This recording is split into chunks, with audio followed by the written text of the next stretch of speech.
Hi, I'm Chris with QumulusAI, here to give you a quick getting started guide to using our new platform.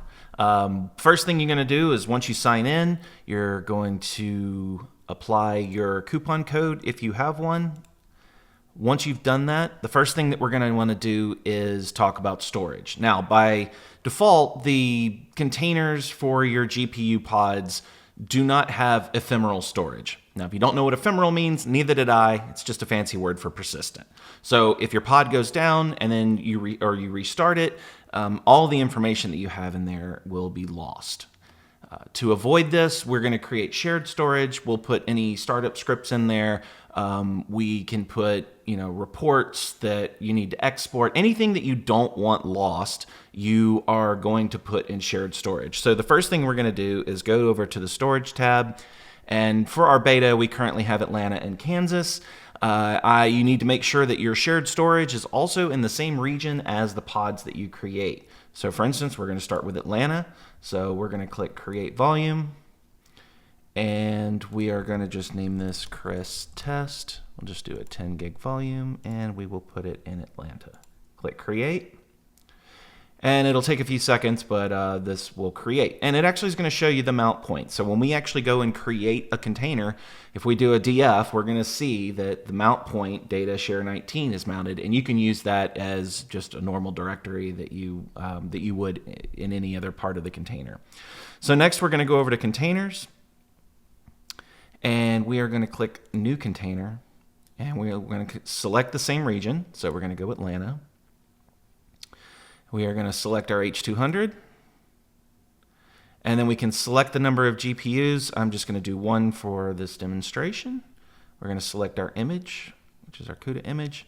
And then we're going to have our local storage. So this is the non-persistent. So anything that is in this storage will not be connected after it restarts. So for most people, 100 gigs will be fine. You're going to keep most of your stuff in shared storage, but you can do larger local storage. But for this, we'll just do 100.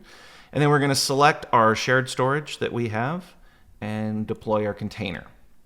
Now, it's going to take a few minutes to spin this all up and to get our storage connected. So I'm just going to fast forward through this. Okay. So now we have our pod built, and if we click the drop down here, we'll have a few options. The first thing we're going to do is we're just going to install Ollama, and we're going to make this pod a provider of the Ollama service so that we could query it from a remote location. So to start with, we're going to go ahead and copy our SSH command here. And we're going to say yes here, and then we need to copy our password. And that's going to bring us into the pod. Now, from here, we can easily just sudo su here. Now we are root. The next thing I want to do is just go through the Ollama installation process. So we'll just do an apt-get update for fun here. And then we're going to install the Ollama installer. Okay, now that Ollama is running, one of the things that you'll notice is that it runs on port 11434, but it's currently using localhost as the IP. Obviously, we can't use that. We need to listen on all addresses. So what we're going to do is just run this export command, and that's going to set it to 0000:11434, and then we are going to run the service. Okay, so the next thing that we need to do is tell the platform that we need to expose port 11434 on this IP address that we have listed here. So what we're going to do is click Add Service Port, and we're just going to call this Ollama.